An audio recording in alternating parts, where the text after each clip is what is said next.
सांगतो कालीबाजी सांगू लागलेला आहे. वर म्हणजे काय परमार्थामध्ये वर्म पाहिजे, प्रपंचामध्ये वर्म पाहिजे. सुकली या वर्मा मेरा कालीपणा सांगू लागला. तुम्हाला वर्म सांग, वर्म महाराज वर्म पाहिजे. वर्म असं तर सर्वच आहे. एक काय केलं, बसमध्ये बसलं, एसटी मध्ये बसलं, कुठं भालकीला बसलं, भालकीला बस. आणि कंडक्टर म्हटलं महाराज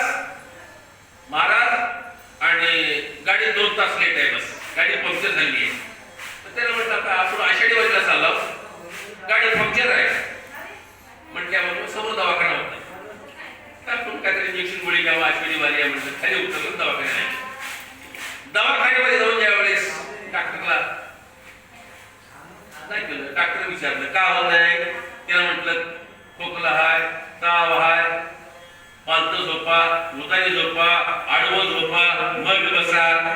माझी कळलं डॉक्टरला. तर सगळं केल्यावर डॉक्टर म्हणते का बोलते बोलते पुन्हा. आता पण कशाला बघितलंस, सगळं झाल्यावर विचारत का बोलते बोलते.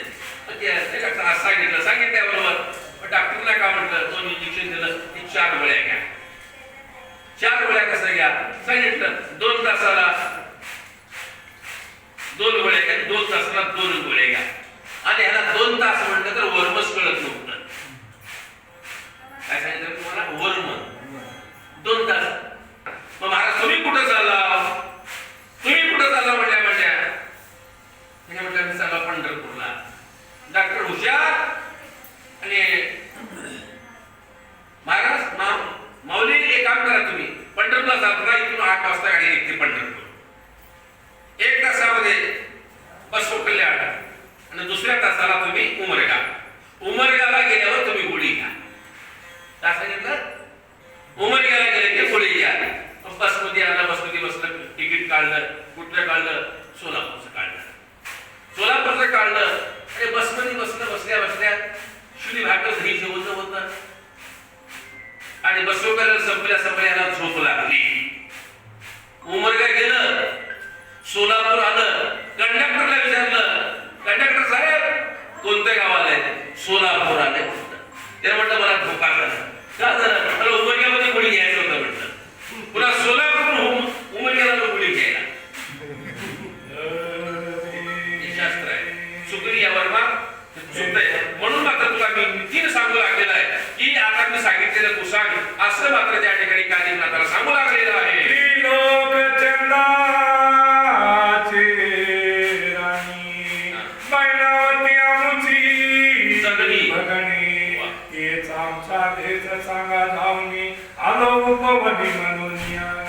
आणि मैनावतीला जाऊन सांगा डायरेक्ट. आणि आता मी मात्र आलेला आहे. आता मैनावतीला लग्नाची होती गरज, गुरुची गरज होती. काय सांगत आहे, प्रत्येकाला गुरुची गरज आहे. गुरुशिवाय मार्ग नाही. जाऊ द्या, आम्हाला तर सोडा. भगवंताच्या भेटीमध्ये असलेला, भगवंताच्या सान्निध्यामध्ये असलेला नामदेवाला सुद्धा गुरुची गरज होती. नामदेवाने म्हटला, देवा तुझ्यापाशी अरे माझ्यापाशी असतात, परंतु तू कच्चाच आहेस. काही लोक वयोवृद्ध झाले तरी पिढी कच्चे आहेत. तुम्ही पक्का करून घ्या. जोपर्यंत तुम्ही पक्के होऊ शकत नाही, जोपर्यंत तुम्ही गुरु करून घेत नाही, जोपर्यंत तुमच्या गळ्यामध्ये माळ नाही, तुम्ही तसंच राहिलो. सांगू तुम्हाला, एक नवीन लग्न झालं. नवीन लग्न झाल्या आणि नवरी घरला आली.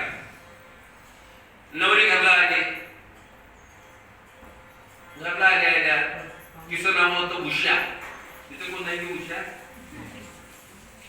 आणि उषा होती, 2 दिवस सासूमध्ये होती, बसली होती फॅन खाली आणि उषामध्ये स्वयंपाक करत होती. स्वयंपाक करत असताना मोहनगडचे म्हणाले, अलग निरंजन म्हटल्या. सासू म्हटली उषा.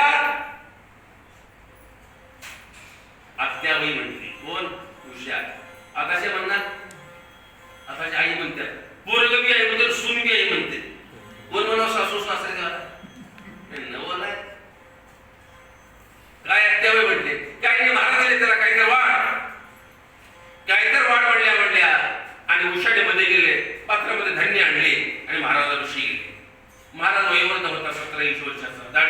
धरली होती आणि तिला बघितला पोरीला बघितल्या म्हटल्या, बाई मला ताण लागले, दुपारी 12 वाजले, थोडं पाणी आणून दे. उषा बरी गेली, ताब्यामध्ये पाणी आणली, महाराजाला दिली, महाराज टेकले त्याच्यामध्ये. आणि मुलीला विचारले, ताई आणि तू या घरामध्ये नवीन दिसतेस? हो महाराज मी नवीन आहे. कसं काय? नाही म्हटलं मी सून होऊन आले. हा बरोबर आहे म्हटलं. महाराज म्हटलं मी दरवर्षी इथं फिरल्या येतो, काय घरी येतो, परंतु तुला बघितलं महाराज मी नवीन आहे. काय सून आहे? काय काय दिलं? काय देऊन सांगितलं? 5 लाख हुंडा, 2 तोळे सोनं, हिरोहंडा, लॅकेट जॅकेट भेटतं, सर्व दिलं सांगितलं. बरं. आणि तू एवढं हुशार आहेस आणि तुझं वय किती आहे? तुझं वय किती आहे? त्या मुलीने सांगितलं माझं वय 22 वर्ष म्हणून सांगितलं. किती महाराज? 22. मला ऐका, तुमच्यासाठीच आहे. 22 वर्ष सांगितलं. तेवढा बोलल्या तुझ्या नवऱ्याचं वय किती आहे? तिने सांगितलं माझ्या नवऱ्याचं वय 15 वर्ष. भानगड तुझं 22 तिचं 15 असं म्हटलं, काहीतरी भानगड काय? आजकाल पोरी लहान पोरं काहीतरी असं. तेवढ्या म्हणल्या तुझ्या सासऱ्याचं वय किती आहे? 10 वर्ष म्हणून सांगितलं. तेवढं बोलल्या तेवढं झाल्या सगळं ऐकले सासू. तिचं नाव सासू, सुनला सुख लागू देत नाही, तिचं नाव इतक्याला सोडून बघ.